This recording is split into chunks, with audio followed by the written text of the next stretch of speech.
He just said my name. I'm Laura Hilliger. I'm on the interwebs, so when you're making fun of me when I fumble in this talk, please include my social media tag, epileptic rabbit. Feeds my ego, and it makes me feel good about myself when people tweet about me, so please do that. Do you guys know that game where you tell somebody 2 truths and a lie? That's what these bullet points are. One of these things is not true. How I speak, how I dress, my slides, the stuff I say, all of these things in combination with your own backgrounds, your own experiences, your education, your relationships, these things all put together are going to help you form a story about me personally. And the thing I want you to remember during my talk is that your story about me, as is your story about most things in life, is just your perception. It doesn't make it true just because you think it. So 34,000 years ago, in a large cave in southern France, an artist took pigment and started painting on the walls of a cave. Now, these are some of the first known paintings.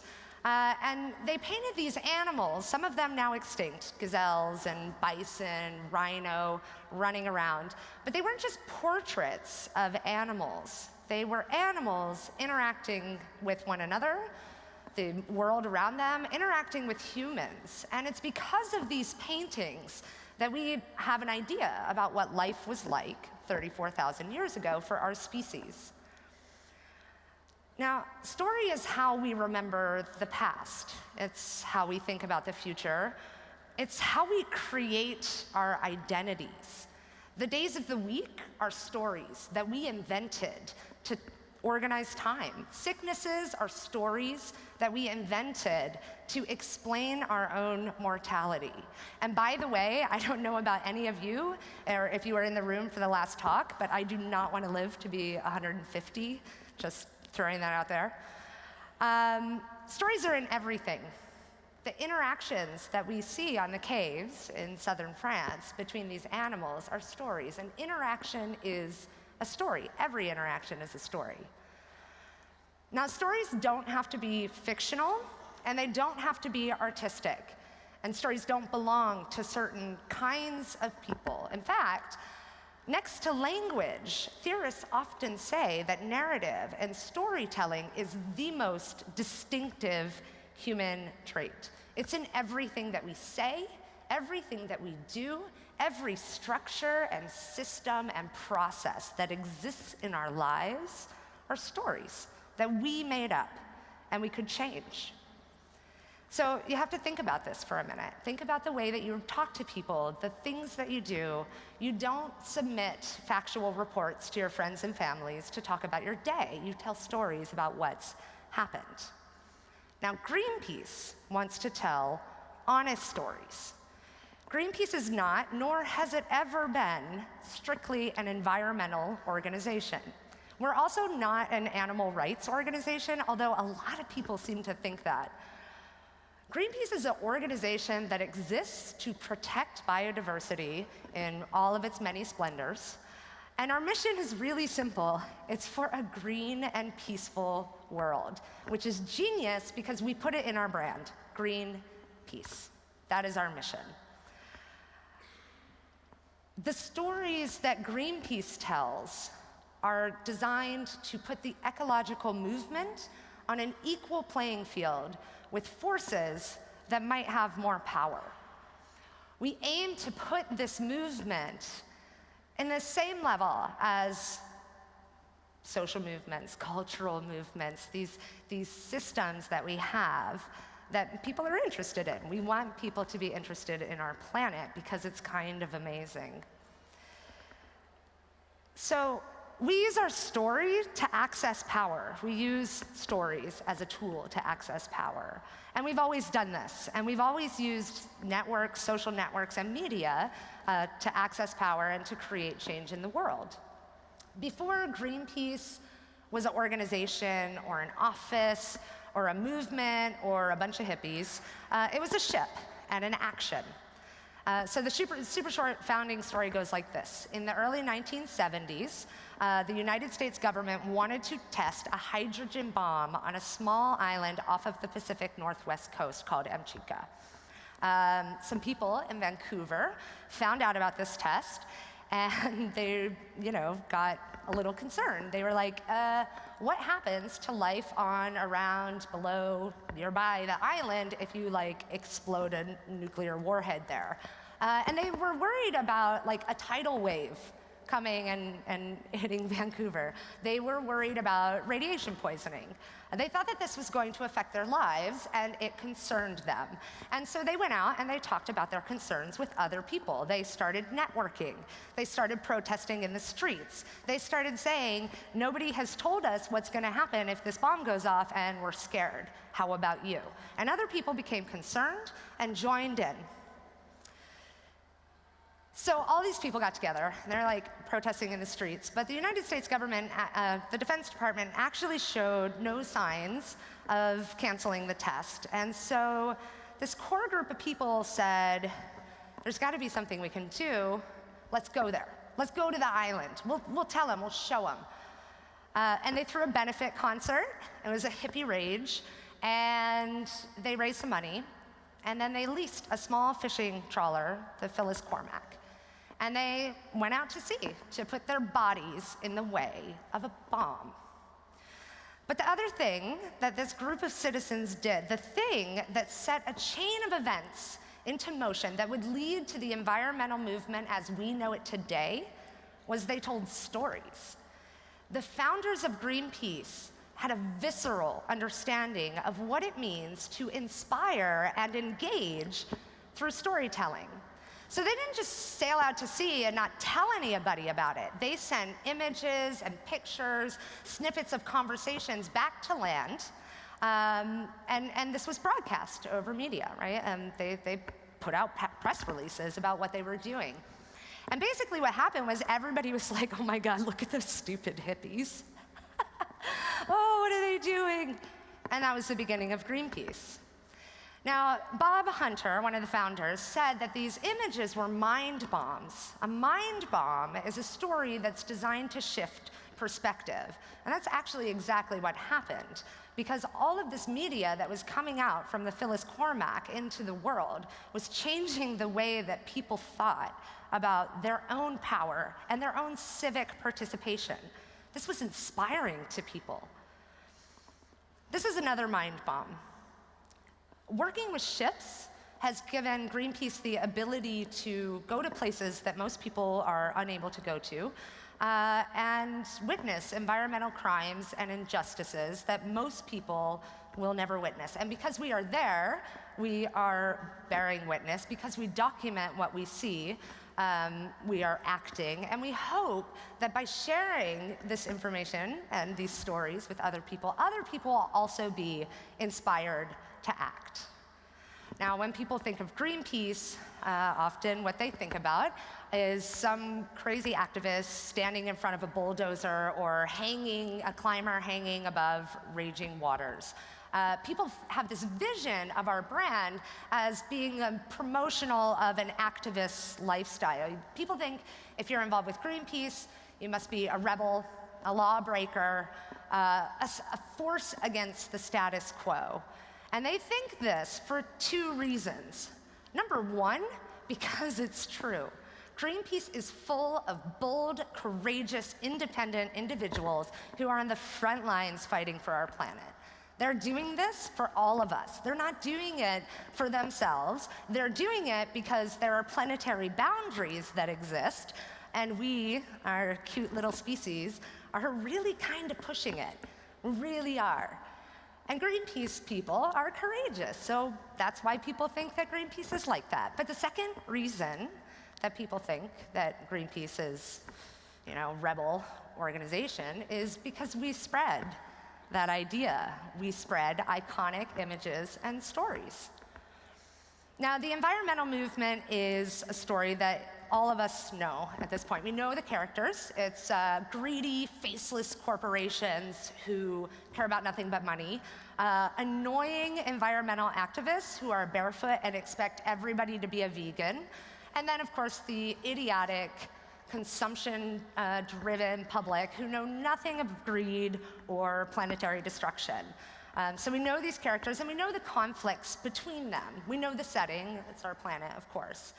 Everybody knows this story. It's ingrained in us. It's part of our culture.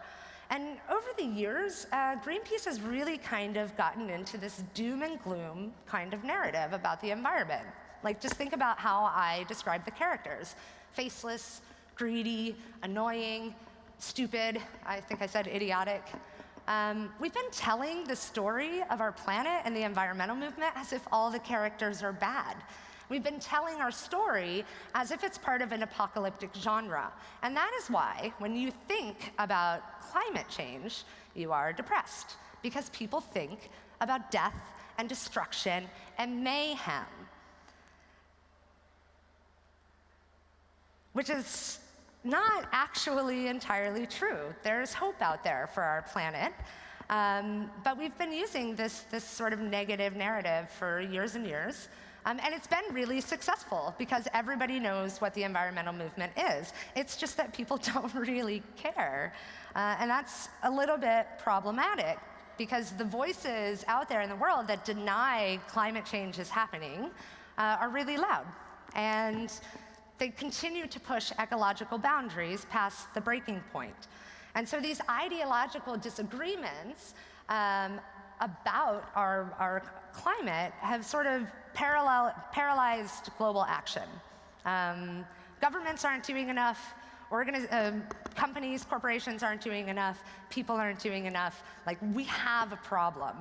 And the thing is that, like, Greenpeace is guilty of this. A lot of climate activist organizations are guilty of using this negative narrative and really like focusing on rationality and science to get the point across. While meanwhile, our opponents have been using better stories like loss of freedom, loss of prosperity, and the fear of inconvenience. They use these emotional narratives that make people not care. And we realized at Greenpeace, like, we have to change our modus apparatus, right? We can't continue to ostracize people because the thing that we're like trying to do in the world is actually really important.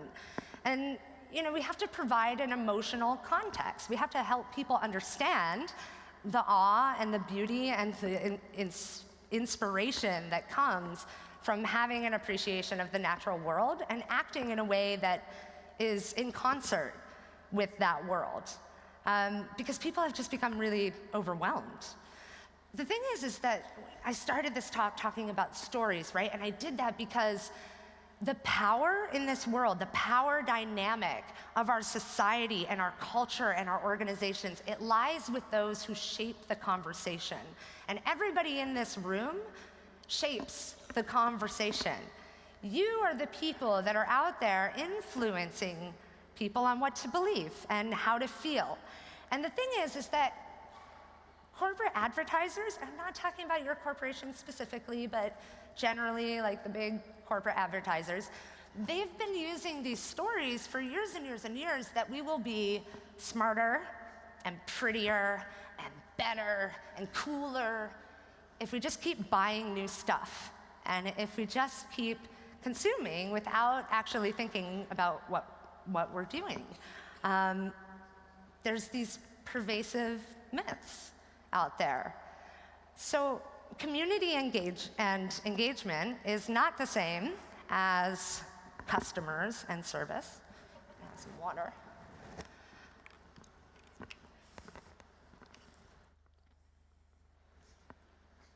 Thank you.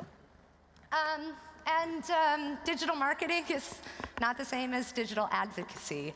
And we activists, we use our social media and our brand to ransack corporate bullshit, basically, and propose a different vision for our collective future. which is why I'm here today. So growing up, I was a freak. People told me I was a freak. I felt like a freak. I was like kind of a weird kid. I got put in all those freak classes, you know, the ones for smart people. It wasn't actually cool. And I was like, really resisted this vision that other people had of myself because I didn't actually believe that I was a freak. I thought that it was just like, you know, okay. And I like really thought about the nuances in our world, like all this stuff that we learn. So how many of you have ever heard the phrase stranger danger? Can you see a show of hands? And that must be an Americanism, not a lot of people. So this idea of stranger danger is like, beware of strangers, don't take candy from strangers. How many of you have heard the phrase kindness of strangers? Wow, really an American up here. Okay. Kindness of strangers, another common colloquialism, which means that, you know, people can be nice. And we're taught these conflicting ideas all of the time. So I was taught the story of individualism. I was taught that I would have to make my own way. I was taught not to look at my neighbor's paper because it's called cheating. As an adult, I've learned that's called collaboration. I learned that I would have to struggle to survive, you know, and that nobody was really going to help me. I needed to learn to adapt. I needed to fit in, all this stuff, right? And then I also learned that people would help me through my experiences. My friends and family would help me all of the time. I have colleagues sitting in the audience right now that came here just to support me. Like, people are kind. People can be trusted. And it's just this weird dichotomy of what we are taught versus what's real. And it can really mess with a person. But the thing is that we have free will, and we get to choose what we believe. And when we start paying attention to the things that we believe and our own cognitive biases, we start to make different decisions in the world. So at Greenpeace, we kind of realized that we needed to have a different narrative for the environmental movement, because it's too important. We need one that is as powerful as some of those cultural undertones that we're taught growing up, living in Western societies. And we really, like, we want to be positive about it. We want to be hopeful about it because there is hope. And technology has brought us some hope, I think. We dream of a future that is balanced and modern, a social renewal and progress, like the story of a girl who went from being a freak to being a total badass, where the girl is all humans and the journey is from a system and a planet built on competition and this growing thing to a system and a planet that's built on cooperation and sort of finding a way to be okay with what we have. So Greenpeace, as well as the other communities that I spend my time around, like the open source community and the cooperative community, we're having these conversations about what it would mean if we really sort of think critically about the growth economy and maybe put some effort towards some solidarity and collective effort to figure out if maybe the growth economy is something from another age, the industrial era. Maybe we don't have to grow all the time. Maybe it's not about like having more than the people, the companies, the organizations, the countries next to us. Maybe there's another way, and maybe, just maybe, we can use our broadcasting power to tell the story of people who are finding different ways to live that don't fit inside these preconceived systems and processes that we just hold to be right. So our theory of change is really simple. We believe that in order to change the world, we need to go after the stories that shape a person's behavior and a person's sense of what's possible. So you want to know about our brand strategy, I guess. Well, we live in a world of direct communications, peer-to-peer shares, people bypassing the gatekeepers. We're in real time, real space, Facebook Live, Twitter, the downfall of the official narratives. Like, people are no longer trusting the official story. They're starting to stand up, and they're starting to say, wait a second, this world we're living in, is this really what we want? Is this really the right way?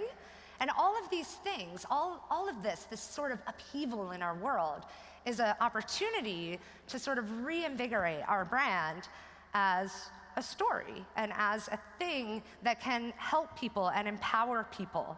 Because technology has given the microphone to those people. Anybody can have an opinion now, and if we can help people actually share what they know and tell their stories, use our broadcasting power not to represent iconic representations of our organization, but rather to show places and people and projects in the world that are creating real change, and empowering people, then that's what we should be doing. And that brings me to Planet 4. So I have 9 minutes and 16 seconds left. I could talk about this project all day because it's really complicated, but I'm just going to give you some key points. Planet 4 is the code name for the engagement platform that we're building at Greenpeace. I'm going to show you old slides, outdated images, because we're moving very fast with this project and we change a lot. And I made these slides like 4 days ago, so naturally everything's outdated. Planet 4 is about community building. So at Greenpeace, we are building this engagement platform not for the global community, but with the global community. Community building is something that happens when you design your project for participation. So from the very beginning, the Planet 4 team has been working openly. We have a Medium publication where you can learn everything there is to know about building a piece of software, building an engagement platform. We publish early and often. We're not spinning process. There's not a marketing department. If you want to know about issues we've had, problems, failures, fights, you can go read some of my opensource.com articles because I've written about team dynamics and failing and criticism. We are transparent and inclusive. We basically tell people what's happening for real. Like, no spin, just like, this is the stuff we're working on, and if you're interested and you want to get involved, please do. And we invite people to participate. We run community calls, we run surveys, we ask people what they think before we know what we think. We share things before it's done, like before it's completely developed, because we're a small team and we're just one organization and we're trying to do something for a global community. So it makes sense to ask the global community if they have some thoughts. It's open source. I use this term working openly. I can talk about that all day too, but now I'm down to 7 minutes and 6 seconds. This is like a weird thing. So our planning documentation, our roadmaps, everything about this project is open source. Of course, the code too. If you want to know what happened on May 17th, 2017, in that meeting we had about whatever, there's notes and you can go and read it. It might not make a lot of sense to you, but feel free. And the reason that we're doing this is because as part of a series of organizational changes, Greenpeace really wants to share its knowledge and expertise. Greenpeace is good at some really interesting things in the world, and if we can share that, that will empower people because, there's no reason to reinvent the wheel all of the time. I already said that it's an engagement platform. It's not designed to shout information. As I said earlier, we got into this habit of using rational arguments and scientific fact that kind of bored people. But as with this platform, it's about telling stories and empowering people to get stories that they need, information that they need, truth that they need, because even the truth needs storytelling, and telling the truth is still important. But also to help them understand what they can actually do. Because it's not all or nothing. There are tiny little changes that each of us can make in our lives that makes a difference. If millions of people do a single thing, it's like millions of people doing a single thing. That's huge. And so Greenpeace really wants to sort of change the way that it does content and help people understand how individual actions matter. What you do matters. And small, tiny choices that you make in your life have global impact, can have global impact.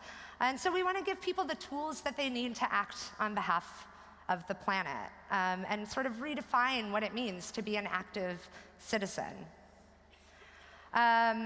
We built it to be accessible. We follow all of the appropriate standards. It's device agnostic, which basically means that no matter what device you're on or what kind of disability you might have, your experience with Greenpeace should remain the same.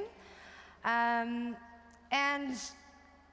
we're designing, I just talked about accessibility, and then I showed not accessible design, which is interesting. You can talk to me after. I'll tell you why that happened. But basically, one of the Quaker principles that inspired the founders of Greenpeace was this idea of bearing witness. And so Greenpeace is an organization that sheds light on particular topics and issues, and we, the people, take action to create positive change in the world. And so shedding light is our aesthetic theory for the platform, and basically we use diagonal intersections and gradients to guide users through our content and push them towards things that they can actually do to take action. And when I say things that they can do, I mean going beyond collectivism, going beyond the petition, and helping people understand that there are things that you can do, like breathing techniques even, that make a difference in how we interact with each other. That was a weird example, but I did it right before talking, because talking is nerve-wracking. So with these diagonal flows, shedding light also sort of redefines how we use our images. If you go to media.greenpeace.org, there are millions and millions of epic and awesome images of our world. And we at Greenpeace use those images to illustrate our stories and our content. And shedding light sort of says that if we're going to show images of what's happening in the world, especially if we're using that negative narrative and showing destructive images, which we do have to do from time to time, we're going to juxtapose it with people, supporters, activists who are out there in the world trying to create positive change. Finally, I am not sure that you noticed from the screens, but one of the innovative features that we're going to try out and test has to do with organic navigation. We only have 2 buttons in our navigational structure. This is pretty bold and daring. But nowadays, the vast majority of the millions and millions of people that hit Greenpeace.org, they're not coming in through the front door. They're coming from social media, direct content shares, et cetera. And the way that people use the web nowadays is sort of like people go down the rabbit hole. You get shared something, you're interested, and then you kind of click internal links, right? You guys all know this. I don't have to be so pedantically descriptive.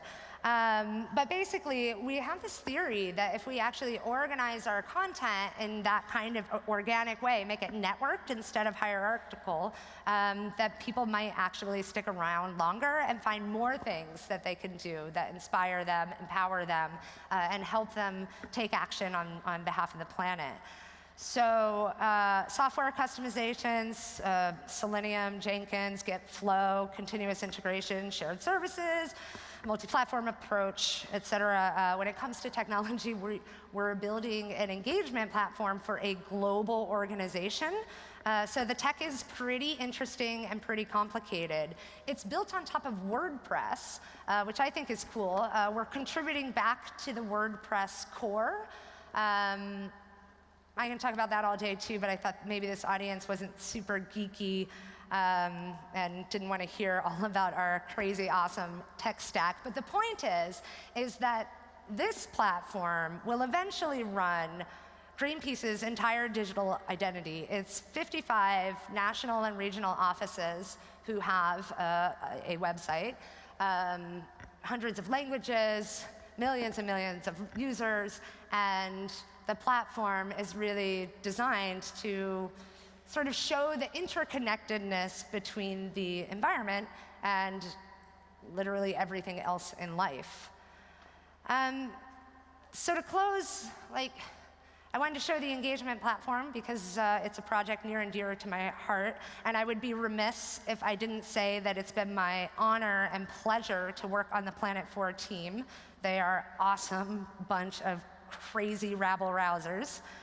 And to close, I want to say that we're in this place with technology and society where we get to choose to continue to use the systems and structures that we put in place hundreds of years ago, or to use technology to maybe rethink some of the stories and the pervasive myths that run as threads through our society.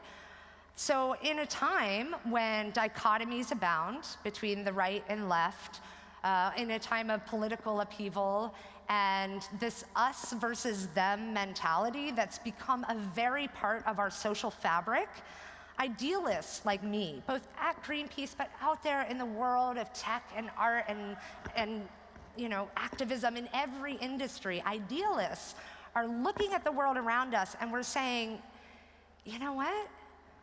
We are not in competition with each other.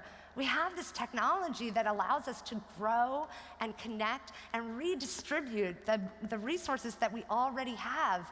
Maybe we don't always need more. Maybe we just need to rethink what we have and try to reconnect at sort of that human level. Let's stop competing with each other and start cooperating. That's it.